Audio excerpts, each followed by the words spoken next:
Welcome to the Digital Maddie Show. This is a platform where I share my knowledge on how to record an amazing video, create your personal brand, and build your online business with ease and comfort with social media marketing. I also invite many influencers and digital marketers on this show and ask amazing questions to extract their secrets of business, which can help you in your business and life. Let's get started with your host. Hi, my name is Digital Mithil and I'm a YouTube and video podcast expert, and I help aspiring video influencers to record your video and podcast and make sales through video marketing. We have an amazing guest on our show. He is an author and a sports agility mindset coach. He's already into the studio. Let's welcome him.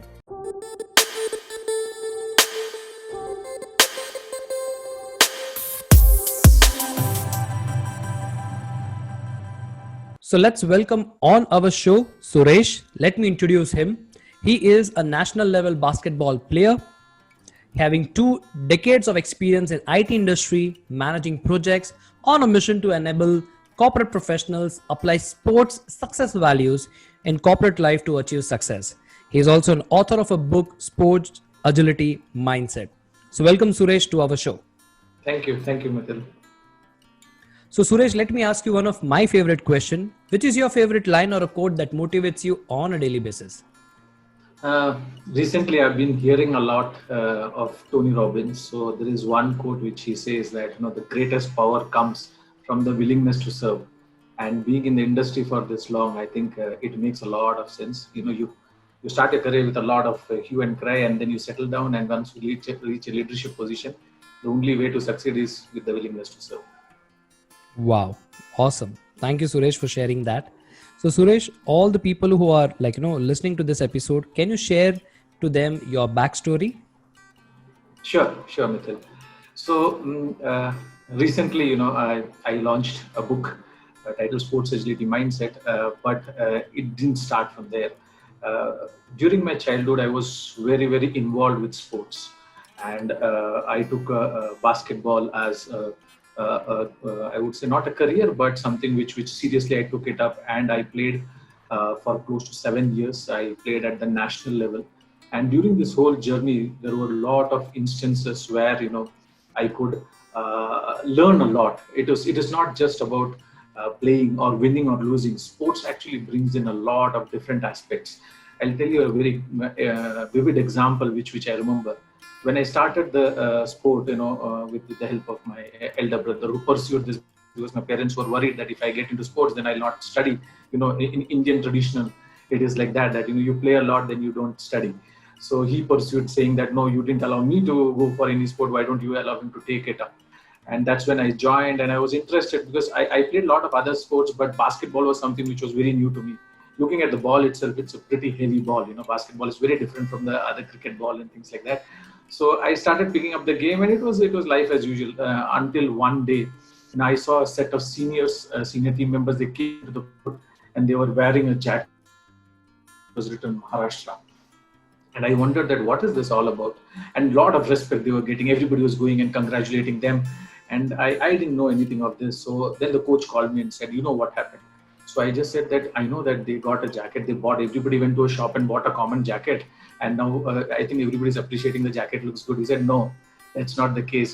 These people went and represented Maharashtra, which is your state, and they played at the national level. And when you play at the national level is when you get something like this. And that blew my mind. I was telling him that, oh, is that so? What does it take? He said, yes, you be in the game. You will know what it takes. For the time being, he told one of the seniors, just take out your jacket and let him wear it. And when I wore that jacket, it was out of the world. I just felt that, a dream coming true kind of thing. It was a dream which was being born at that point of time. And I felt, okay, this is the goal of my life in basketball. One day I'll play for this state, and I will also, get this jacket and I will represent the state. That's where the journey started. If you see, this is nothing but goal setting, right? In the corporate world also, when you get in, what you do, the first step is goal setting. So like that, at every juncture of my sporting career, especially I still remember one of the things that we were losing a lot. We were playing the under 16 level and losing a lot of matches. And I was just pissed off. I was thinking that what to do. because I was playing well, but the team together, they were not doing that well. I was a captain, and I went and told the coach, people are not playing well and those things. He said, okay, why don't you do one thing? Why don't you go and reflect? Okay. Secondly, build this resilience, because you're going to lose a lot of matches than you're going to win. Don't think that you come from a background where you would have played different games and you won. That doesn't mean that you're going to win here. This is a real arena where you have great players coming in. So better learn to first lose gracefully. At the same time, there is learning in each game. And he said that you have something to correct in yourself. Why don't you go and think about it? And then I remember that I was kind of shooting the ball little early. And due to which what was happening is that, I was not in a position to shoot it well. And this was one of the reflections which I got in when I introspected myself. At the same time, I found that when I am talking to the team, I'm talking in very aggression. Yes, it doesn't matter that if you're playing the best, but if you don't take the team along, because it's a team sport, individuals cannot do a lot. That's when I started understanding each and every player. What are their strengths? Which position they would like to play rather than I want them to play. Together, we started building that team, and over a period of 6 months, I still remember we were playing the quarterfinals, against Bombay Southeast, and our team, we lost by 6 points, but that team went to the finals, and it was such a close fight, and that's when they noticed me in that game where I had scored around 6 or 7 3-pointers, due to which they selected me, and that's when I got into national. So resilience is one part. Second part is about how to lead the team, lead by example, and again serving the team. So these kind of things, I learned a lot in the sporting field, but that time I didn't know the importance. But when I got into the corporate field, and when I got into the IT career, and when I went to the office, the first day I still remember there were cubicles and everybody's serious. I was thinking, the most thing I like is sports, and here it is all concrete walls. There's nothing to play here. So am I going to survive here? But I will tell you, at every juncture, I could clearly apply those sports success values in some or the other way to navigate faster and to overcome challenges faster. So, at every point, I could do things little faster than the other people. And that's how, I could build my IT career also of 21 years. And now I'm working as a senior manager. At each juncture, how I could make that as a success for myself. And eventually, I thought that, whenever we gather around with friends and all, we always talk about sports. I always watch a sports channel, or, the interactions are more or less around sports. So one of my friends suggested, can you talk so much about sports? Why don't you talk about applying that in your corporate life? How do you did that? That's when that, that epiphany moment came. And I said that, okay, why don't I write something about this? I started writing. When I started writing, it was more enjoying and reliving those moments. And there was a selfish motive that, I don't want to leave the sports part ever. So why don't I take it along with me in this way? That's how I started writing, and I enjoyed the whole journey of writing the book. And finally, I could launch it a month back. Of course, there was this pandemic situation due to which we couldn't launch it in a grand way, but with the help of with the presence of parents virtually, we could do that. And that's how this whole dream was born of, combining these two worlds, though they look very different, but they are quite similar when you see certain principles, which, maybe I'll talk about it later, that how those values still remain the same, be it the sporting field or be it the corporate field. So that's about the whole story of, my journey in this area. Awesome, Suresh. So Suresh, can you tell us more about your book, Sports Agility Mindset, and what is it all about? Yeah, so since I just touched upon it, what I have done is I have, of course, lived a lot in the sports field. So I have written about sports, first of all, and through each of those instances in sport, I have tried to draw a parallel with the corporate world also. So I talk about around 7 values. I talk about a framework which I talk about in the book. My first half of the book is mainly about my story, how I achieved a lot in the sports field in basketball, and how I became a national level player. And the second half is all about how that I build a framework with that principles and values, and how that can be applied for anybody who is in the corporate life, be it at the fresher level or be it even at the senior manager level. That framework can be taken as is, and you can use it as an assessment to really see where you stand today or where your team stands today based on those 7 values. And then how do you take it ahead applying these sports focus values. And I've drawn a lot of inspirational sports persons whom I have looked up from my childhood till now. So that's all about the whole book. In the end, I've also given gratitude to my coach. So I've taken an interview with him, and you can read about that also. So yeah, Awesome. that's all about the book. Awesome. That's really cool. And it must be like, really exciting to write a book and, sharing your past experiences. Yeah, I mean, I never thought I could ever write a book. My language is a very conversational language. The editor found it a little difficult, but I'm getting very good reviews about from the readers.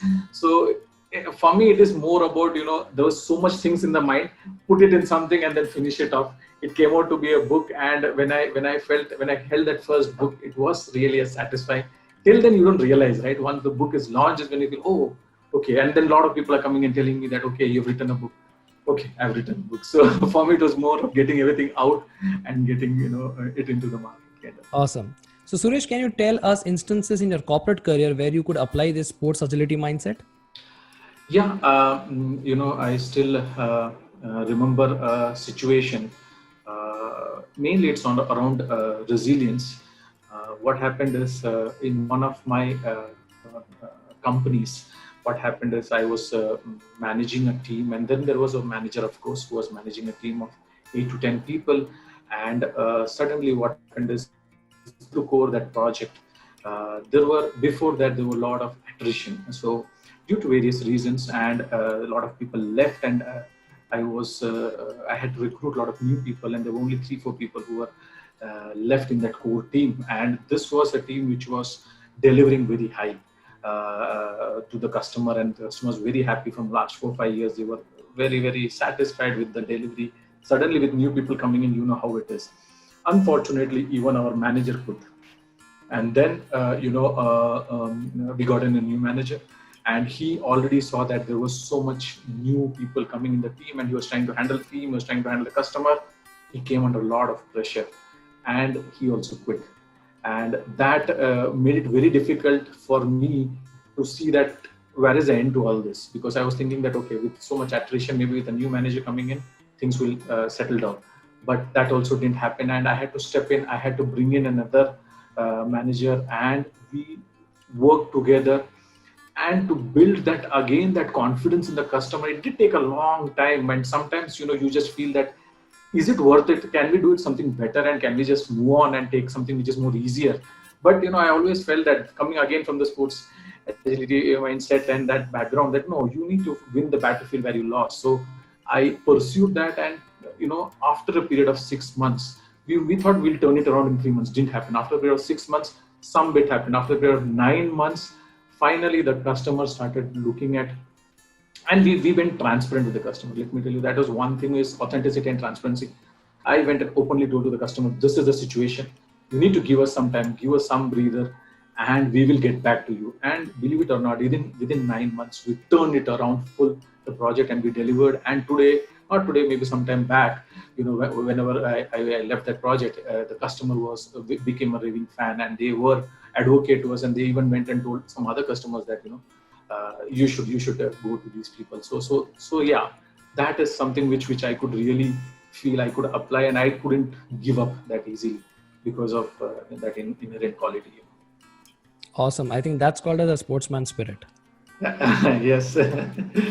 Great. So Suresh, is it necessary to be a sports person or to have a sports background to apply sports agility mindset? That's a very interesting question, because a lot of times, because I come from the sports background, you may think that it may come naturally to me. But what about some people who are not sportsmen? But let's take an example of India. If I name a sport, do you think who all watches it? Cricket. My mother gives a better commentary than the commentators. Let me tell you very frankly, especially when we are losing, not when we are winning. But so if you see why sports, let's look at that for a minute, because I had a lot of thought, because I play, so I like it. So I was just thinking that, will this be applying to everybody? If you see any sport, what it brings onto the table is, first of all, it's live. You can see something which is happening. You can see heroes which are coming and who are performing. You can see wins, you can see losses. You can relate, you have pain, you have pleasure. And it also changes your entire mood. It involves physicality also. Now, when you combine all those things, is totally nothing related to till now you're not playing, you're still watching, but you're doing. You know that there are times when when Sachin is batting and you're just glued on like this, you don't even move. That kind of faith is there because you know that you should not get out and he should score for you. So that instills a lot of inspirations. And if you see today's pandemic situation, people are looking for inspiration, and when they watch a sport they forget everything. It's like watching a movie, but for a lot of people it's also sports which inspires, because movie is still enacted but sport is real, which is happening. So that's why I feel that sports lovers need not be sports persons, but they can still apply all those what they see and learn and get inspired with. At the same time, I feel little bit movement is required. That will only help you, because today's world in corporate, there is a lot which is only happening virtual, or which is like, when you sit in a meeting room, you tell me one thing, when a lot of people are sitting and watching, how many people are paying attention, how many are not? But you make them play a sport and you see how many are active and how many are not active. They will come out in their true colors. That's what, my thought process was that, when I instill this, that's when, you will see and you can imbibe a lot, and you can, build that kind of attitude in it using this thought and formula. Awesome. So Suresh, you said something about pandemic and the situation that the corporate world is going through. So can you share your message to the leaders on how to overcome challenges caused due to pandemic? Yeah. So again, we never thought we'll be in this situation. At the same time, it's been going on for this long. If you see from a corporate point of view, the management, what they are trying to do, they're trying to see that the budgets are properly done, the finances are handled well. They need to do budget cuts, they need to cut salaries, they might need to even not have bonuses, all those things, because ultimately the organization has to survive, and what is better for the organization, the management has to go ahead and do that. Look at it from an HR point of view. On one side, these all things are going on the other side, they have to still keep the team motivated. They have to engage the people because they're working from home. They are not, as usual, face-to-face conversations are not happening today. Right? Now look at the employee's point of view. On one side, the work has become more, they have to handle family, kids, and they have to also now do their work. So it's an overtime also. At the same time, there is a financial situation which is very unpredictable. So what does an employee think? Should I go for a safer option, or should I still carry on with whatever I'm doing? Because maybe I'm not in the right industry today, at least in today's situation. Everybody is at a crossroad, right? This is where I think leadership has to think in has been thought in a different way. The leaders needs to be more value driven. I feel this is where the real values will come, because you are tested for your to the core, your patience, everything. It's okay to be vulnerable. It's okay to communicate what you know, as far as it's authentic and it's transparency is there. That's where I bring in that flair values which I'm talking about, which is faith and courage for communication. The leadership has to be more servant leadership, servitude. Like I mentioned sometime back, authentic, I told, integrity.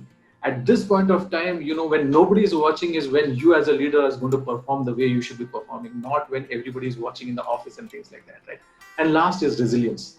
And I can bet on one thing: when you look back after this whole pandemic is done and you have stayed your ground and you have been genuine, you will be proud of yourself, and you would have created a huge impact, not only on the organization, but also on the people. Small analogy I can give is that when, again, going back to sports, forgive me for that because I always relate with sports. When MS Dhoni was made a captain in 2007, he came in as a captain when all the seniors left. It was only Sachin was there. It's a fresh team which was given for T20. He proved that he has that mettle. After that, we had lost in 2007 and we had not seen a World Cup after 1983. Just imagine the kind of questions he has to answer after every loss. Even if you see the finals of 2011 World Cup, it was very easy for him to promote Yuvraj Singh and tell him, go and you bat, I will come later. But he, as a captain, led from the front. He showed all these values of flair values, which I talk about. He led from the front, he won the World Cup, and nobody can forget that winning shot. You will remember that winning shot. That's the sign of the leader. And when you play for the country, the passion and the integrity comes by default. The other things just follow. So my message to the leaders is that stay strong. Of course, stay strong and stay rooted. You will go through this and you will come out with flying colors, I can tell you. That's a wonderful message, Suresh. Thank you so much for sharing it. So, Suresh, happen to read your book, a few of the things in that. So, you talk about the role of coach was versus manager in your book. Can you elaborate more on that?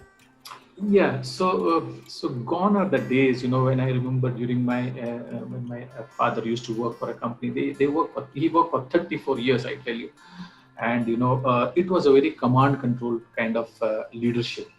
So you have a manager who is going to tell the team what to do, and if something goes wrong, he's going to come and fire. And then you have a fear in terms of how to operate. You're always operating in fear. But do you think, now let's look at a little bit on the sports side. Let's take an example of a foreign coach like Gary Kirsten coming and coaching Indian team. First of all, he's a foreigner. So our Indian team, if they even abuse, he's not going to understand. Secondly, is that they have got senior people like Sachin Tendulkar and everybody who the whole world respects. Why would he respect a Gary Kirsten? Why would he listen to what he's going to say? Then you have youngsters like Yuvraj Singh and all those people. You also have a new captain like a Dhoni. How do you bring all these people together and still go for a common purpose, which is winning the World Cup? But do you think he would have done in a command control? There are some coaches who did that and what happened, but how would he have operated? Just think about that. His thought would have been, how do I get the best out of these people? How do I make them perform to the highest potential? At the same time, not allow them to feel the pressure of the 1.3 billion people. Just imagine the coach plays that. And sometimes, a lot of times what we do mistakes as managers is that we get onto the field. The coaches never get onto the field. They are always going to be out because they have to see from outside. You cannot be a coach and also play. That's never going to happen. It's always going to be a disaster. So this is very, very important. I feel that in today's world, what the youngsters, and this generation is very different, the next generation, they don't want somebody to tell them what to do. What they want is somebody to guide them, somebody to support them, somebody to hold them whenever there is escalation, or you can say protect the team whenever it is required, so that if you expose them too much also, they might not be able to take that, because everybody comes with a different background. So the coach's role is very different compared to the managers also. The manager's thought process and the mindset now has to become the coach mindset, according to me, in the way it happens in the sporting field. I'm sure that today you can learn a lot as a manager from the team at the same time. So be in that mode, and I think that's the right way. I feel that to have that kind of coach mindset rather than the typical manager mindset. Wow. So this is, Suresh, a different paradigm to look and correlate with sports and corporate, and how the manager is basically the coach of the entire sub team that is given to him or her to take care of it, and how that person molds that team and take it to the next level. Yes. Absolutely. So Suresh, all the people who are listening to this particular episode, if they want to connect with you and learn more about you, how can they do that? You can connect with me on LinkedIn with T. Suresh Nair if you search. Also, a book. If you're interested to read the book, you can go on to Amazon and type Sports Agility Mindset, and you can find the book. I also have recently started a podcast with the help of Mithil. Thanks to Mithil, it's called Prime Timeout with Suresh, where I'm trying to put these thoughts in bits and pieces and bring it to you, so you can connect to me on these couple of platforms. Awesome. So all the people, the links are available in the description. Do check out those links and connect with him, and do read his book. His book is awesome. Recommended from my side. Go ahead and do that. So Suresh, before we end this particular episode, would you like to say something to our viewers? I would say, yes, the life has brought us to a very different situation. It's a difficult situation. I would say, along with your whatever you're doing, your corporate job or your business or whatever, do something on the side also, I would say, which is more with physical. Whatever you like to do, be it whatever it is, get involved, have that physical aspect also. Otherwise what happens is we usually sit in a very desk job, and a lot of times that monotonous life with no breaks is also creating a lot of mental challenges for us. So I would say that take out that precious time, your me time, and look at doing something on the physical side of it. And definitely I would say that, think also about how a lot of things which you would have experienced in your own past, whenever you achieved something other than the work, there's a lot which you can relate it with your current work, and you will find solutions. For me, that is how I found solutions to the sporting world. You may find it through different things like dance, somebody likes music, somebody likes traveling, somebody likes jogging and things like that. But try to have those two things, and that way you'll have a good balance, I would say. Wow. Thank you so much, Suresh, for such good words. And thank you so much for accepting the invitation for being a guest on the show. Oh, it's been my privilege. I was just waiting when you'll call me, Mithil, and today was the day. Thank you so much. Happy to have you here, Suresh. So you have just listened to the Digital Maddie Show with your host, Digital Mithil. Thank you so much for listening to our show and giving so much love. Don't forget to subscribe to our podcast on Spotify or Apple Podcast. And if you're watching this video on YouTube, don't forget to hit the subscribe button and the bell icon. This is Digital Mithil signing off at the moment. Until next time, keep rocking. Catch you in the next episode.